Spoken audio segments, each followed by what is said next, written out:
NBC News has just learned that President Trump's former national security advisor, John Bolton, has just been indicted by a federal grand jury. That, according to a senior official in the department.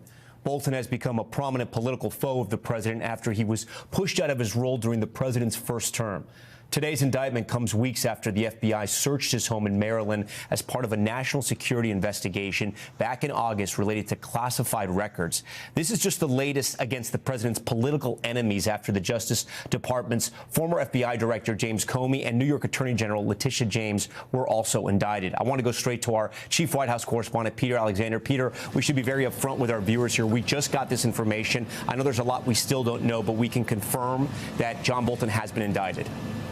Yeah, let's tell you exactly what we do know. A senior Justice Department official tells me just moments ago that the former national security advisor to Donald Trump during his first term, John Bolton, has been indicted by a federal grand jury in the state of Maryland. As you noted in the introduction to this conversation, court documents made public last month revealed that Bolton was under criminal investigation for alleged mishandling of classified documents. And significantly, this marks now the third individual that the president has described as a political adversary who has now been indicted by the Trump Justice Department in the course of the last several weeks. Of course, first we heard the former FBI Director James Comey, who denies the allegations against him. Separately, as you see there, Letitia James, the New York Attorney General, who denies the charges against her as they relate to fraud, specifically mortgage fraud. And now the third example, of course, as we're reporting right now, is that John Bolton, who has had a fierce back and forth with the president since his departure here. In his book, his memoir, he described the president as being unfit to serve in this job. The president, for his part, has been very public about his vow of retribution, campaigned on the idea.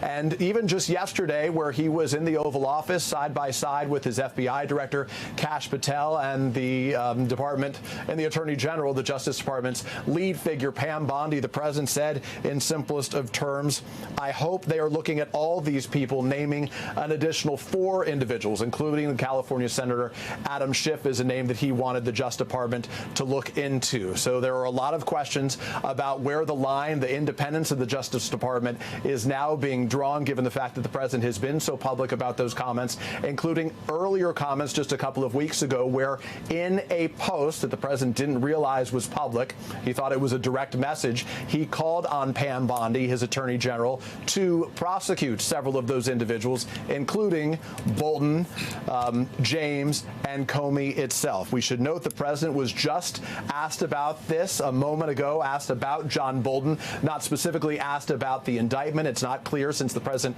was speaking when this indictment came down, that he is aware of that just yet. But here's part of what the president said to reporters in the Oval Office just moments ago. Listen. I didn't know that. You tell me for the first time, but I think he's, a bad person. I think he's a bad guy. Yeah, he's a bad guy. It's too bad, but that's the way it goes. That's the way it goes, right? That's the way it goes. Will I what? Have you reviewed the case against him? No, I haven't. But I just think he's a bad person. Okay, anybody else?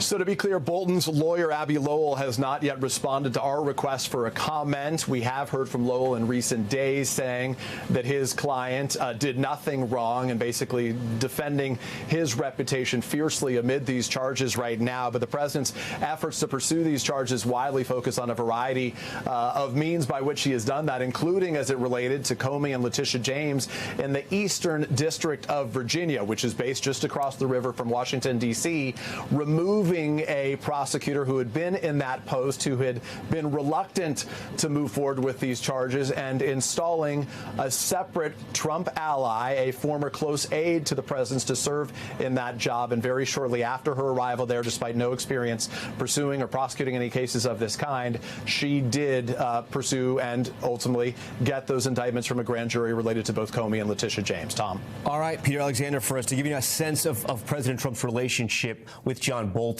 On his first day in office, within hours of becoming the president after he was inaugurated, he pulled Secret Service protection from John Bolton, who had been the target of a murder-for-hire plot from Iran. So clearly the president there, not a fan of John Bolton.